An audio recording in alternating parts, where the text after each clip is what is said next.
আজ আবার সকালবেলা ঘুম থেকে উঠে রেডি হয়ে সোজা দৌড়ে দৌড়ে চলে গেছিলাম জিমে। জিমে গিয়ে দেখি পুরো জিম ফাঁকা, তাই জন্য একটু ঢং করে নিলাম। সেই টাইমে খুব গরম বাবা, পারা যায় না আর, এত গরম, পুরো ভিজে গেছি। হাঁটা কমপ্লিট হয়ে গেলে বাইরে দিকে দেখি কি বৃষ্টি। তারপর ঢং করতে করতে বাড়ি চলে গেলাম। বাড়ি গিয়ে রান্না করার জন্য প্রিপারেশন নিচ্ছিলাম। একটু বাটনা করে নিলাম। বাড়ির সব কাজ আমাকে দিয়েই করায় বাড়ির লোকজন। একটু মাংস ম্যারিনেট করছিলাম লেবু টেবু দিয়ে। তারপরে কড়াইতে ভালো করে নাড়াচাড়া করে মাংসটা রেডি হয়ে গেল। আমার হাতের রান্না টেস্টি তো হবেই, দেখতেও যেমন টেস্টি, খেতেও তেমনি টেস্টি। উফ, কি টেস্ট! বাইরে এত বৃষ্টি হচ্ছিল যে মানুষ চাইলে এখানে সাঁতারও কেটে নিতে পারে।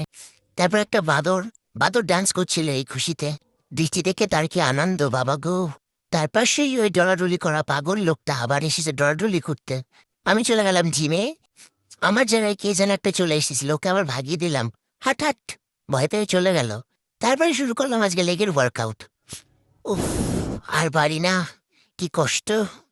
যাই হোক, কষ্ট মষ্ট করে শেষ করে গেলাম পরের ভেরিয়েশনে। এটা ছিল RDL।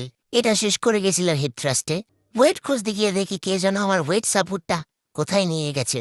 আমি আবার চারিদিকে খুঁজছি, কোথায় গেল কোথায় গেল আমার ওয়েট সাপোর্টটা। তারপরে আমি শুরু করলাম হিপ থ্রাস্ট মারা।